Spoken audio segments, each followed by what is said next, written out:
J'ai intitulé mon intervention La participation citoyenne dans les projets ou de l'importance de créer une culture urbaine commune. Dire que pour parler de quelque chose, il faut toujours savoir d'où on part et de quoi on parle. Et je pense qu'on partage tous cette idée ou cet aspect de la problématique qui est que la culture architecturale urbaine est très peu partagée. Et c'est compliqué de parler d'architecture et d'urbanisme ou d'espace public quand on n'a pas cette base de culture parce qu'on n'enseigne pas l'architecture à l'école, alors que tout le monde vit dedans. Et donc, comment on peut justement partager, lever certains freins, essayer de voir comment ça se passe.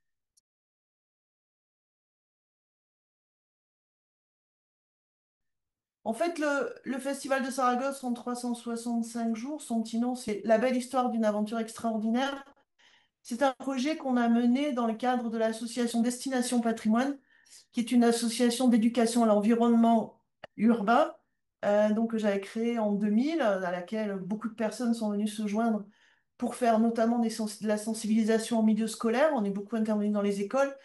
Et puis, ça a été quasiment notre dernier projet, puisque là, maintenant, l'association a été transmise au pavillon d'architecture et de Pau. Et en fait, on a décidé de mettre en place dans un quartier en politique de la ville le Festival de Saragosse. C'est une année de rendez-vous au cœur de ce quartier en politique de la ville, sur le site d'une friche, hein. C'est-à-dire suite à la démolition d'un bâtiment qui n'était pas neutre, parce que c'était un bâtiment qui était un ancien sanatorium, donc le bâtiment de l'ARR, mais qui a été aussi pendant des années un regroupement, une maison des associations informelles, mais donc beaucoup de gens étaient allés là et connaissaient le site. Et donc, dans le cadre du renouvellement urbain, la municipalité a fait le choix de construire autre chose. Et le temps entre la démolition et la reconstruction, on a proposé de pouvoir s'approprier le site avec les habitants pour créer un jardin éphémère. Donc, qu'est-ce qu'il s'y passe? Mais il s'est passé plein de choses pendant toute une année. C'est pour ça d'ailleurs 365, parce que la ville nous a émis quand même cette injonction de dire il ne faut pas que vous installiez sans pouvoir partir, puisqu'on doit reconstruire après. Ils avaient très peur de ça, qu'on prenne racine, avec vraiment un système de décompteur qui, du jour où ça s'est ouvert, le décompteur était à 365, et tous les jours, il y avait des habitants qui faisaient tourner ce décompteur pour arriver au jour zéro où le festival s'est fermé, a fermé ses portes. Donc pendant une année, on s'est retrouvé vers des activités riches, variées, à la fois des animations pour les enfants, de la cuisine, la philo, de la musique, du jardinage, bricolage. Chacun pouvait y venir, soit pour passer un petit moment, soit pour proposer d'enrichir la programmation. Toutes les animations qui étaient sur le site étaient gratuites et ouvertes à tous. On a travaillé pendant 2 ans à peu près en amont de l'ouverture du festival avec différentes structures culturelle et associative du quartier. En fait, on voit sur la gauche l'évolution des plans. En haut à gauche, c'est le premier plan qu'on avait fait. Puis on voit sur le plan qui est en dessous qu'il avait déjà commencé à évoluer parce qu'il y a des choses qui sont arrivées en plus, qui se sont installées. Et il a même évolué sur le troisième plan en bas au fil du temps. En haut à droite, on voit la maquette qu'on a réalisée. Tout ça, ça s'est construit avec les habitants et avec surtout nos partenaires. Donc, on avait des pilotes, Destination Patrimoine était pilote du projet.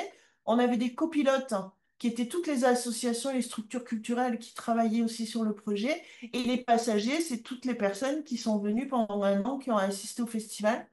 Et donc, pour que tout le monde se mette bien d'accord et comprenne bien, on est passé par la maquette pour comprendre, pour donner à voir et à comprendre ce qu'on pouvait faire.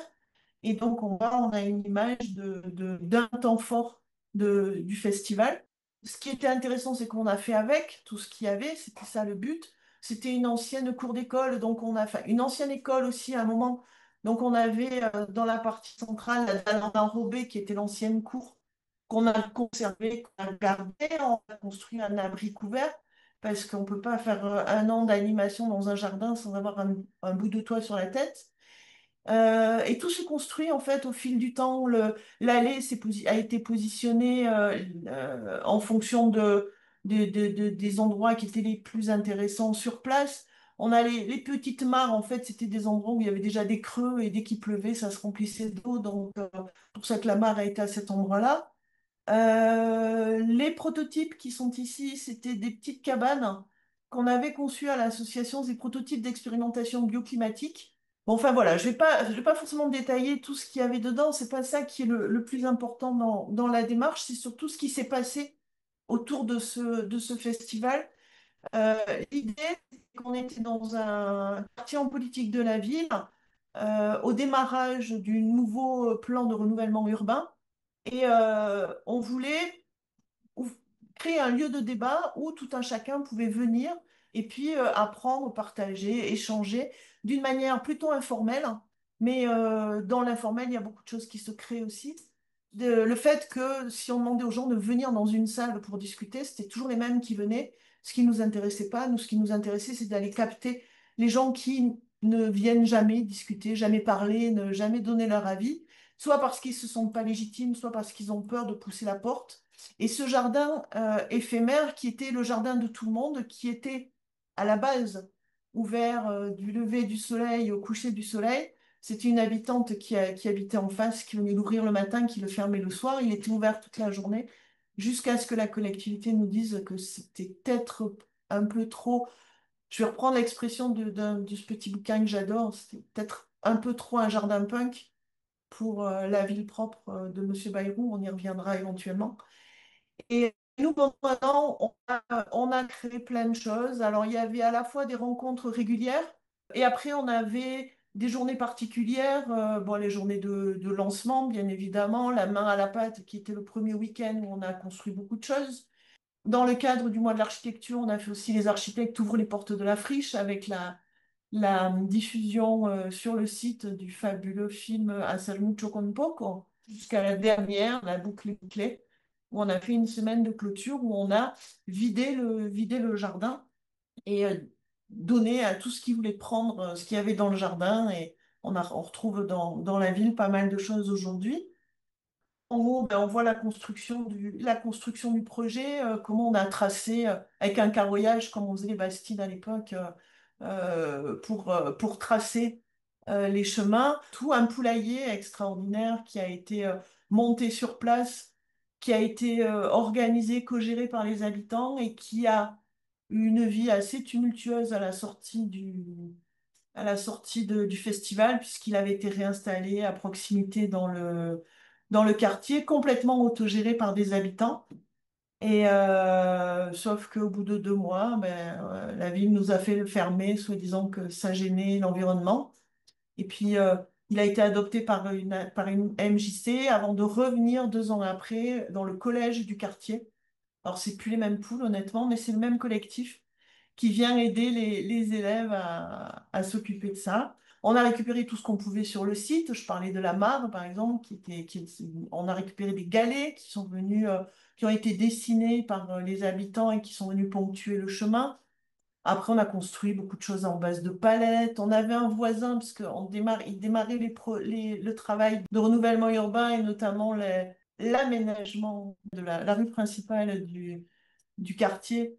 Donc, on avait la base de vie de l'entreprise qui était juste à côté. C'était un voisin un peu bruyant, mais super, super intéressant parce qu'il nous a ramené plein de choses, des buses, qu'on a utilisées, vous voyez, pour planter notre pergola sur lequel on est planté. Là, on voit là l'arrivée des prototypes. Un jour, sur l'avenue, justement, l'avenue Saragosse, là où ils faisaient les aménagements, ils coupaient des arbres, hein, parce que quand on commence des aménagements à Pau, d'abord on coupe les arbres. Mais, et ils faisaient du broyat directement. Donc je me suis arrêtée, j'ai demandé si on pouvait récupérer, si pouvaient nous amener le broyat. Et donc on a récupéré pareil un camion de broyat qui est venu nous faire toute la base du sol du jardin. Donc voilà, c'était faire avec une série d'opportunités.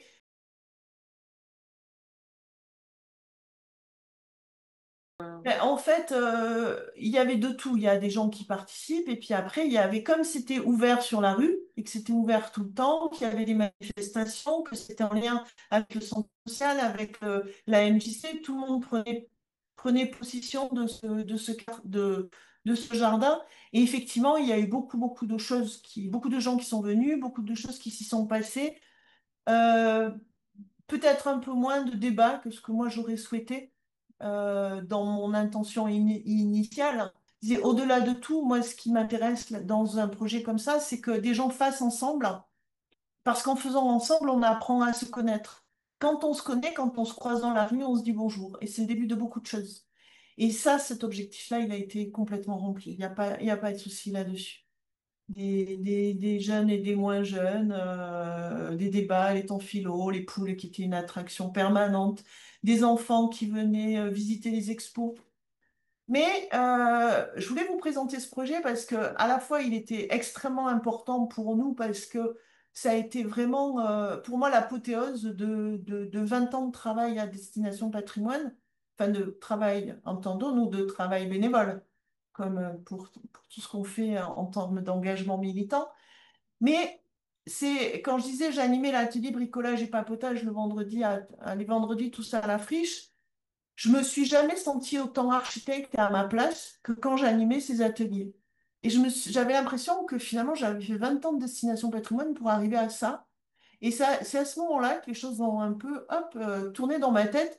Je me suis dit, mais pourquoi, d'un côté, tu fais tout ça, qui est super génial à l'association, et pourquoi dans ta pratique professionnelle, où tu fais à la fois des projets urbains, des études urbaines, de la maîtrise d'œuvre, de bâtiments, d'espace public, tu ne fais pas quelque chose d'aussi poussé, tu ne proposes pas la même chose en termes de participation citoyenne.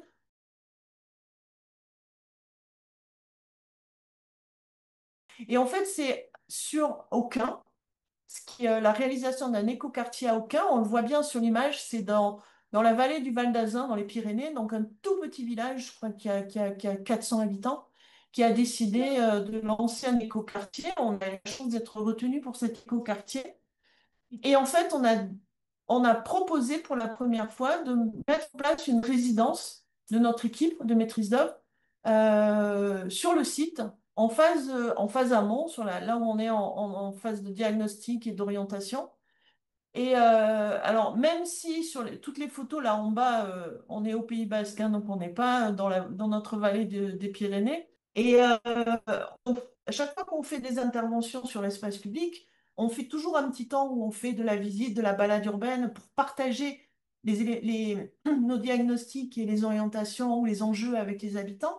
Mais là, on a été plus loin puisqu'on l'a fait en 2 jours, 2 journées où on s'installe sur le site, on rencontre du coup les gens qu'on doit rencontrer, on mutualise nos temps de réunion, donc on s'économise aussi des allers-retours sur le site, puisque pendant 2 jours, on fait à peu près tout ce qu'on fait d'habitude sur 2 ou 3 voyages, et on rencontre les différents partenaires, et on fait des ateliers avec les habitants, on fait des balades, ce qui nous a permis le premier soir d'échanger, de discuter avec les habitants pour en arriver à la deuxième soirée euh, où on a été un petit peu plus loin, puisque des éléments qu'on avait identifiés le premier jour, on a tiré trois sujets de discussion où on les a fait, on a mis des petits ateliers d'échange pour qu'ils discutent ensemble.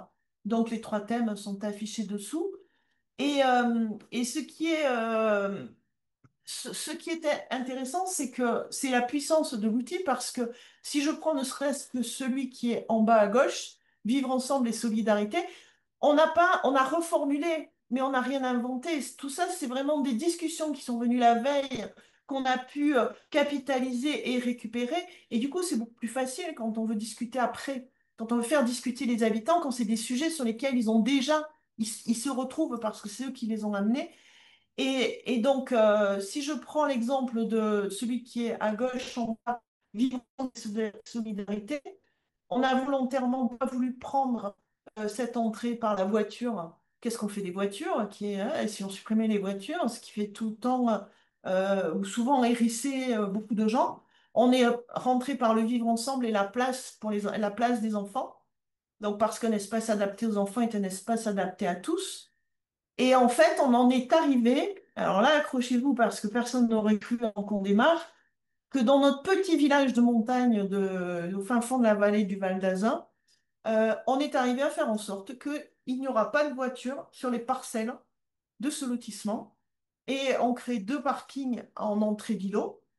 Et ben, les gens se garent et puis du coup, il n'y a plus de rue pour les voitures, c'est une rue aux enfants, même si justement les habitants peuvent emprunter cette rue pour aller décharger leurs courses ou déménager, les secours bien évidemment, mais c'est pas une rue qui va être circulée en permanence. Et comme c'est les habitants qui sont arrivés à comprendre et à dire, mais non, mais nous on préfère un espace qui va être végétalisé. Bon, bien sûr, on est en jardin partagé, je ne vais pas développer tous les aspects de l'écoquartier. Mais le statut de la rue et le fait qu'on ne rentre plus avec sa voiture sur sa parcelle, ce qui nous a permis de mettre des parcelles plus petites aussi et d'ajouter de l'eau par rapport à ce que la mairie avait prévu au départ. Donc frugalité, frugalité, frugalité, ben, a fait qu'on est arrivé à aller quand même assez loin. Et en même temps, on a forgé la culture des habitants, des futurs habitants, puisqu'ils avaient déjà une liste de gens qui étaient intéressés, qui ont été invités. Les habitants du village aussi sont venus et les élus qui après ont eu toutes les billes qu'il fallait pour porter l'écoquartier. Et c'est notre actualité puisqu'on vient d'ouvrir les plis et que le chantier va démarrer en septembre. Et on est arrivé à pousser les curseurs très très loin. Et je pense que ce travail préalable qu'on a fait nous a permis d'aller aussi loin.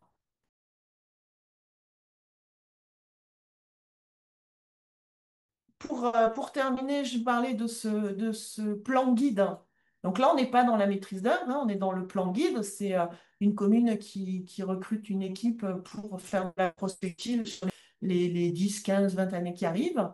Alors, c'était annoncé comme ça quand même. Ils voulaient un plan guide participatif. Nous, on a dit, ben, on y va franco et on propose de faire tout notre plan guide en résidence. Et donc, on a proposé, alors, 6 résidences, en réalité, 2 résidences courtes et 4 résidences longues. Les résidences courtes, c'est une journée, les résidences longues, c'est 3 jours, vont s'installer.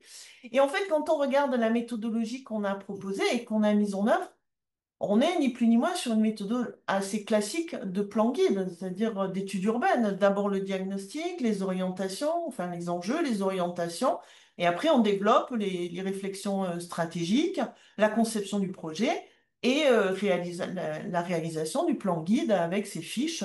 Et la dernière est la restitution. Simplement, le fait de l'avoir fait en résidence nous a permis d'associer tous les acteurs du territoire, que ce soit les habitants, les techniciens ou les élus. Faut savoir que dans toutes ces communes, quand on reste dans des petites communes, des petites villes ou des petites communes rurales, il n'y a pas trop de distinction entre les habitants et les élus. C'est pas comme on est dans les grosses villes où on a affaire à des techniciens, etc. Nous, tout le monde était habitant, les élus, la DGS, donc tout le monde connaît tout le monde et ça crée une ambiance assez intéressante. Donc, la première journée, ben, on en a profité plutôt encore une fois que d'y aller une première fois pour la réunion de calage, une deuxième fois pour aller faire un bout de diag, une troisième fois pour rencontrer les partenaires. Ben, on a fait une première journée ben, où on a tout fait. On a on a fait la réunion de lancement, on a fait une balade urbaine avec les élus et les personnes ressources. On a rencontré des personnes en particulier qu'on voulait croiser.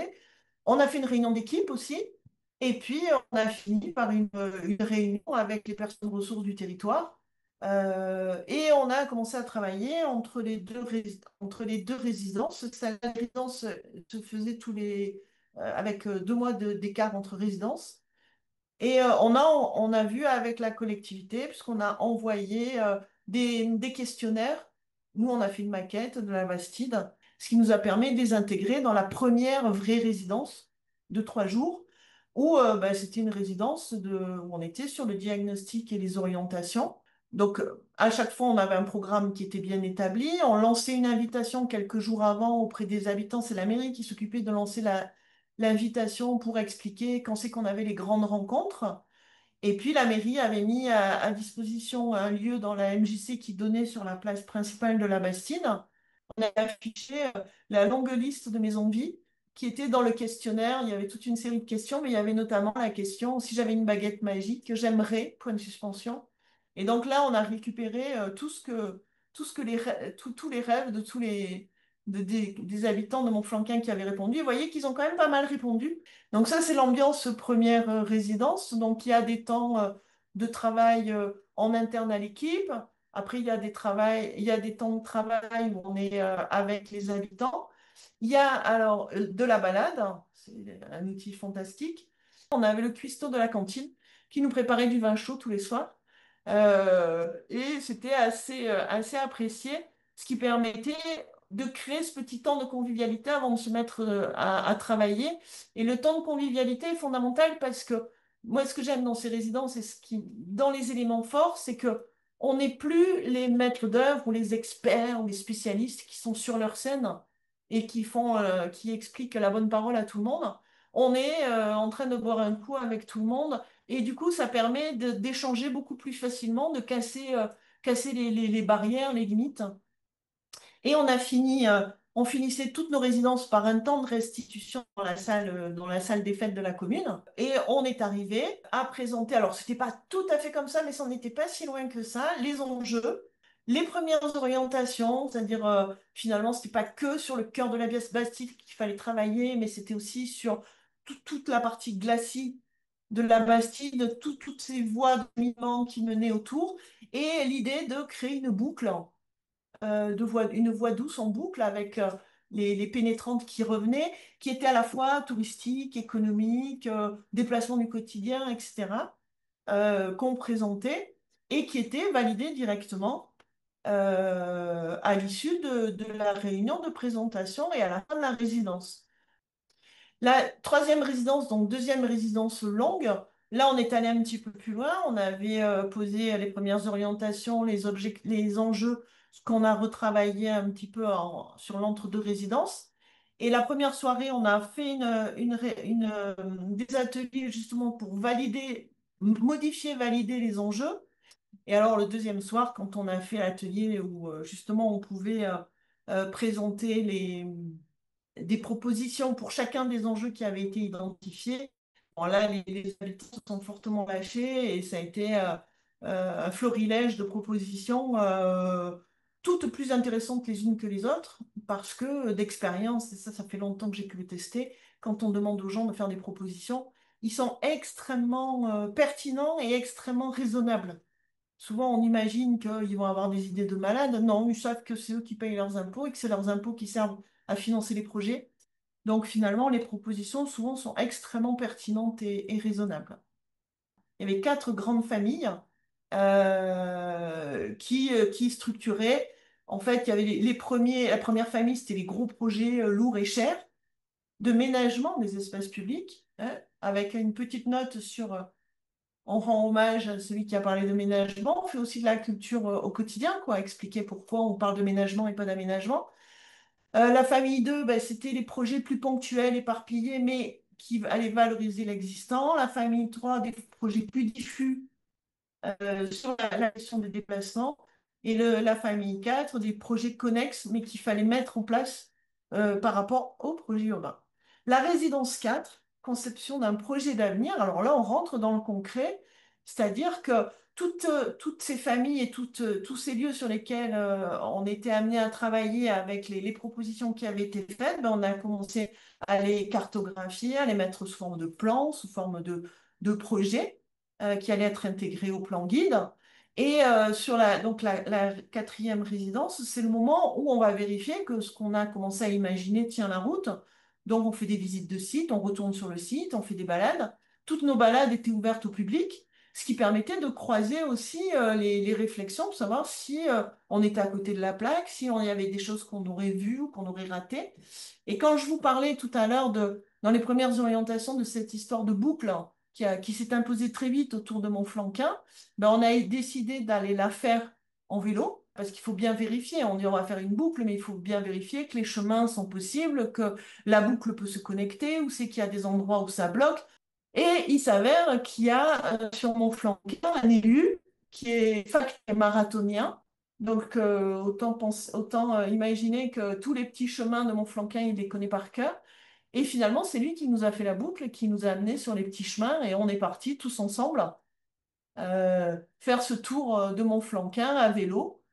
Et à l'issue donc, de cette journée-là, on avait des choses transversales qui revenaient tout le temps et on l'a posé en termes de valeur qui introduit le plan guide, c'est-à-dire que tous les projets qui seront faits qui seront définies dans le plan guide et qui seront réalisées devront respecter les valeurs qui ont été définies donc conjointement avec les habitants. C'est des phrases qu'on a entendues au cours de différentes rencontres. La question du stationnement, qui se pose forcément dans une petite bastide comme ça, ben, ils l'ont résumé en disant je me gare comme je suis. Et ils vont plutôt opter pour une signalétique bienveillante en disant ben, si je peux marcher, je me gare au parking où j'ai 5 minutes pour venir à pied chez moi ou au marché. Par contre, si j'ai des difficultés, je me gare à proximité, sur les places de proximité, voire même dans la rue devant chez moi. Ensuite, la quatrième valeur, c'était le jardin. La rue est mon jardin, sachant qu'il y a très peu en cœur d'îlot de jardins en cœur d'îlot. Les habitants ont déjà pour habitude de squatter un peu leur pied de porte, et plus qu'un peu, parce qu'ils plantent, mais également ils sortent les tables, ils mangent dehors, c'est leur terrasse, et c'est quelque chose qui est important pour eux. Et donc, ces valeurs, vous voyez, on en a discuté sur la place publique. On avait affiché la première fois avant de les poser et de les écrire proprement. On les avait juste notés sur des feuilles. Et puis, les habitants se sont répartis dans les groupes et chaque groupe a travaillé sur une des valeurs pour la développer, pour savoir ce qu'on y mettait derrière. La dernière résidence, assez rapidement, ben, c'est là où il faut faire le plan guide. Donc, il faut vérifier que tout ce qu'on a prévu marche. Donc, on a nos fiches, on a les différents secteurs sur lesquels on avait commencé à travailler. Donc voilà, chaque secteur avait des petits croquis comme ça pour essayer de comprendre. Et on a inventé un système de jeu de rôle avec des cartes. Et les gens tiraient une carte, et suivant la carte qu'ils tiraient, ils devenaient un personnage particulier. Moi, si je prends celle-là, parent, homme ou femme de 2 enfants scolarisés à Montflanquin, en maternelle et ou en élémentaire. Et donc, ils devaient peaufiner un petit peu leur personnage, et après se balader dans les différents espaces pour voir comment l'espace était adapté à leur personnage. Ce qui nous a permis de venir modifier après les propositions qu'on avait pu faire en fonction des retours qu'on avait eus. Et on a 18 fiches opérationnelles classées par famille et on voit comment chaque fiche se décline. Alors, il y a 2, 3, 4 pages sur l'ampleur du projet et deux petits éléments qui sont importants. Ici, une petite roue où il y avait l'impact, plus ou moins d'impact et plus ou moins cher. Donc, suivant où on se situait, il y avait les projets faciles qu'on pouvait avoir sous le coude. Les projets miraculeux, c'est ceux qui ont un énorme impact et qui coûtent rien. Les projets à effet à long terme, alors là, il n'y a pas beaucoup d'impact et ça coûte très cher, mais à long terme, ça va créer quelque chose. Et les projets ambitieux, qui sont ceux qui coûtent cher et qui vont avoir beaucoup d'impact. Et l'autre élément qui était important aussi, parce que aujourd'hui, on sait comment ça se passe dans une collectivité, il y a l'État, la région ou autre qui lance un appel à manifestation d'intérêt ou un appel à projet, et les communes ont un temps très court pour monter leur projet et être en capacité de répondre à ça. Donc nous, on avait mis des mots-clés un peu bankable et puis à la mode, avec des curseurs. C'était vraiment un outil très opérationnel qu'on a proposé à la commune. Pour finir, je voulais quand même vous partager les enseignements que j'ai tirés de cette expérience. En phase diagnostic, le regard croisé des élus, des habitants et des experts pluridisciplinaires est d'une efficacité redoutable. C'est ce que j'ai expliqué à plusieurs reprises, c'est-à-dire que si nous, on va faire notre diagnostic tout seul, on va passer à côté de plein de choses. Et le fait de le faire ensemble, directement sur le site, ben, on a notre diagnostic qui se nourrit de tout. Et je rajouterais même que la parole des habitants, véritablement, à quel moment elle rentre réellement dans tous les diagnostics territoriaux qu'on peut faire quand on va lancer un plan guide ou autre. Et là, ben, elle est directement incluse. Je ne dis pas que personne ne le fait, hein. Il y en a pas mal qui le font, mais il y en a aussi beaucoup qui ne le font pas. Le deuxième enseignement, c'est que la résidence permet une appropriation des sujets, de leurs enjeux, tant pour les élus que pour les habitants, facilitant sans commune mesure la compréhension des propositions faites en aval. Et là, je reviens à mon grand dada sur la sensibilisation préalable. Parce que quand on a fixé ensemble les enjeux, quand on sait où on va, et qu'on leur fait la proposition, et qu'on leur montre le projet, après, ils deviennent euh, extrêmement compétents pour nous dire, ah non, non, non, là, on avait dit qu'il fallait ça, votre projet, il répond pas à l'enjeu qu'on avait fixé ou à l'orientation qu'on avait fixée. Et du coup, ils deviennent beaucoup plus exigeants vis-à-vis de nous et pour le bien du projet. Ensuite, le troisième enseignement, c'est qu'une étude participative bien menée, alors, c'est peut-être prétentieux de dire bien menée, mais je parle d'un point de vue méthodologique et avec tous ces éléments qu'on a mis, ne prend pas plus de temps qu'une étude classique, et peut-être même au contraire. Et en fait, c'est ce que j'expliquais avec la balade à vélo et le tour de la ville.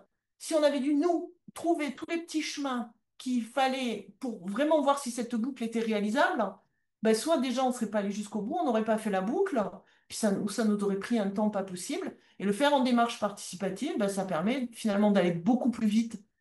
Quatrième point, la commission citoyenne. Ah oui, je ne l'ai pas dit, mais on avait créé une commission citoyenne donc faite d'habitants et d'élus et de personnes ressources. Donc cette commission citoyenne, c'était important aussi pour nous qu'on acte du fait que c'était pas un one-shot, qu'elles étaient là pendant tout le temps de l'étude, mais qu'elles allaient continuer derrière, et d'où continuons notre commune évolution, et a priori c'est ce qu'il se fait. L'étude a permis aussi de changer le regard des élus, et ça c'est assez fabuleux. Nous qui militons pour la frugalité heureuse et créative, on sait que cette question de changer de paradigme, elle est fondamentale. Ben là, presque naturellement, le changement de paradigme s'est fait. Ils ont dit, vous nous avez fait changer notre manière de regarder l'espace public, de regarder l'urbanisme. Et ben tant mieux, maintenant on est parti, mais ça reste, ces graines qu'on a plantées. Et le dernier point, ben, que tout a toujours été validé conjointement entre les habitants, les élus, au cours de la présentation finale le dernier soir de la résidence. Et ça, on s'en est rendu compte à la résidence 5 avec les élus.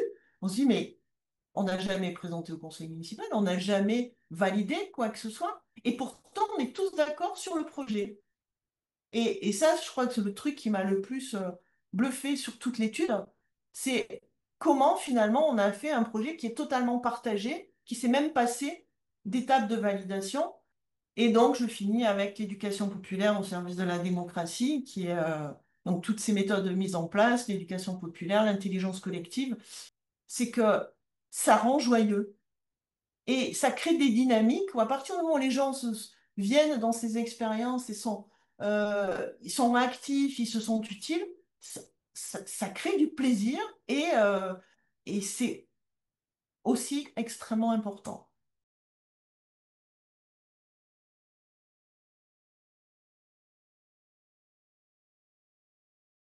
Pour moi, ça coûte pas plus cher parce que le temps, c'est de l'argent. Donc, quand on quantifie une étude, on regarde le nombre de jours qu'on va y passer et on multiplie par notre forfait jour. Donc, si ça prend pas plus de temps, ça coûte pas plus cher pour une collectivité.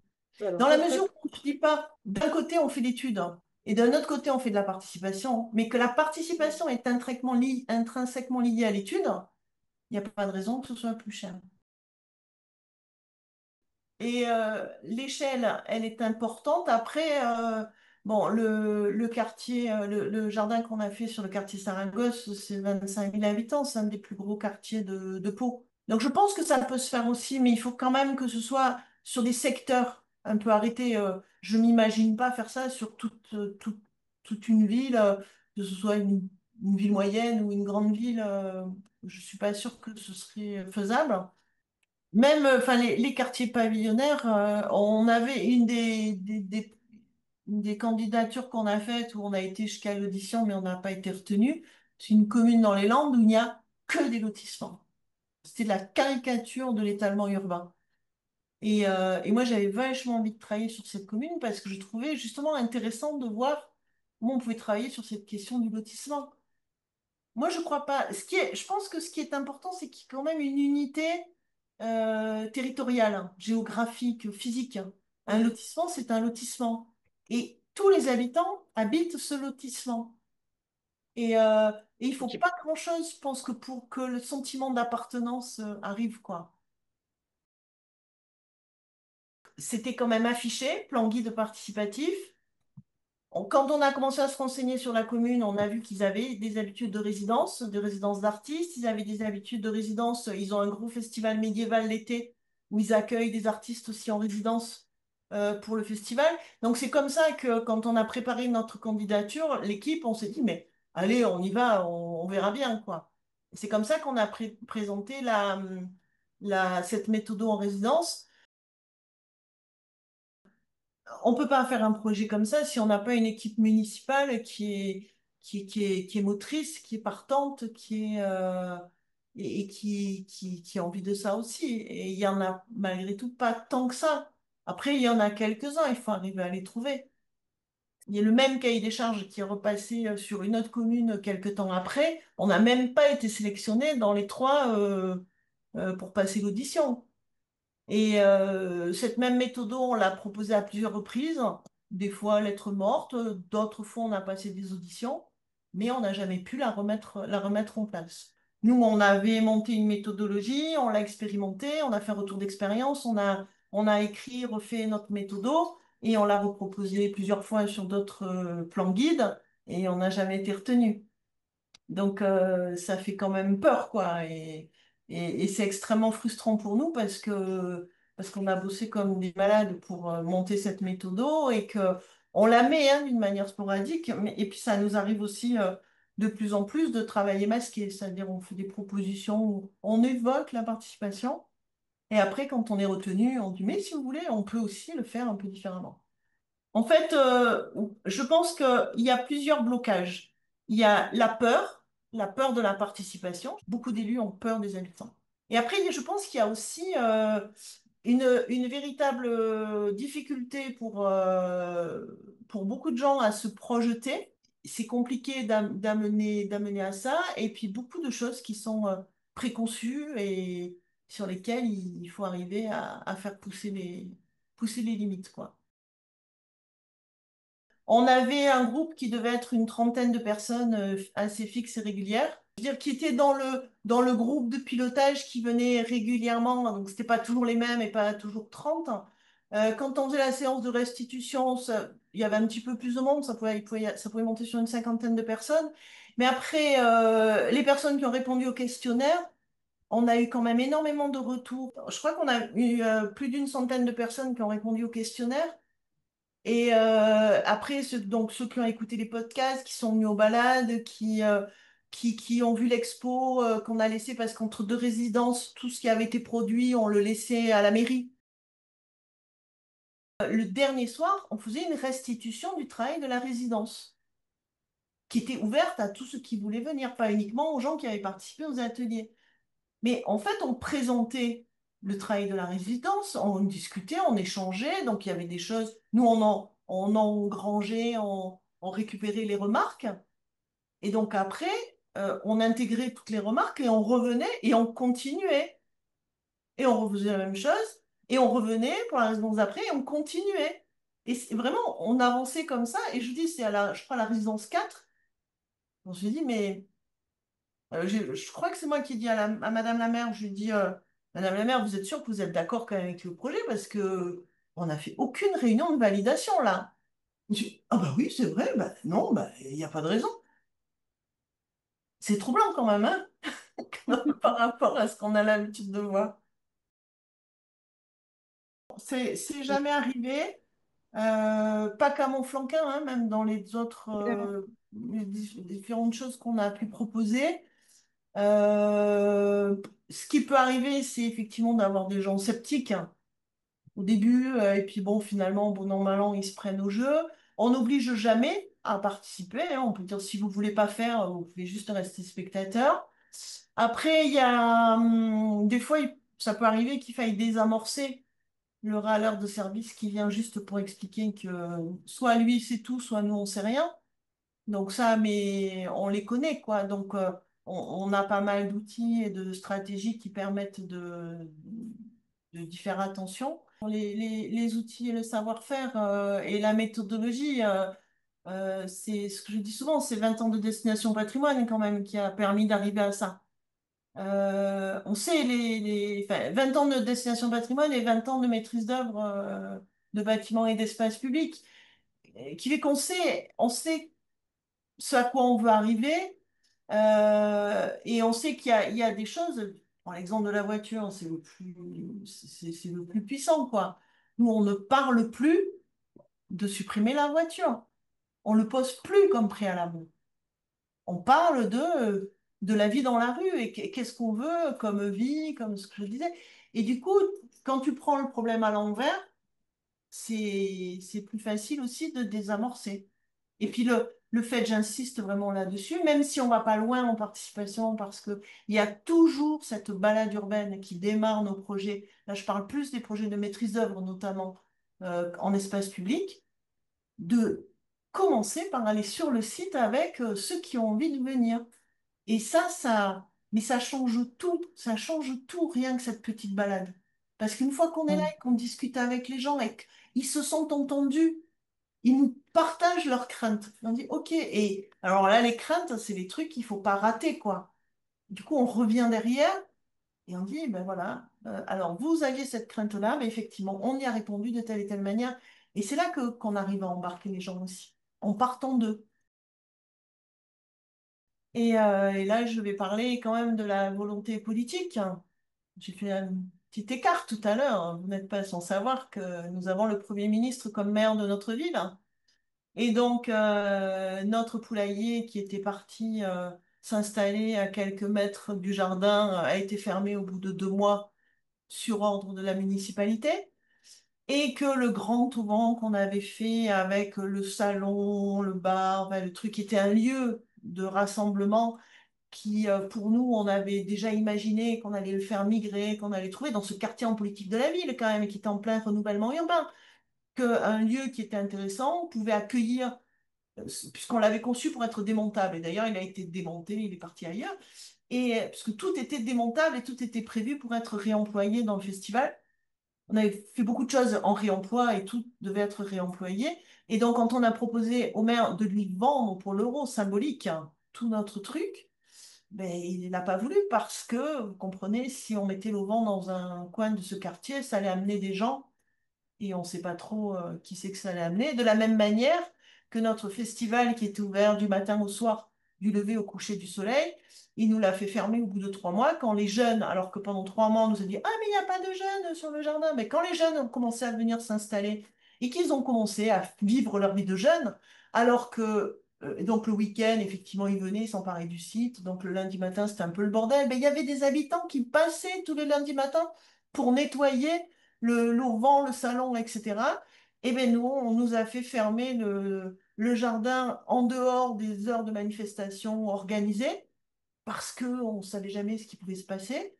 Et à partir du moment où on a fermé le jardin, on a commencé à avoir des dégradations qu'on n'avait jamais eues jusque-là.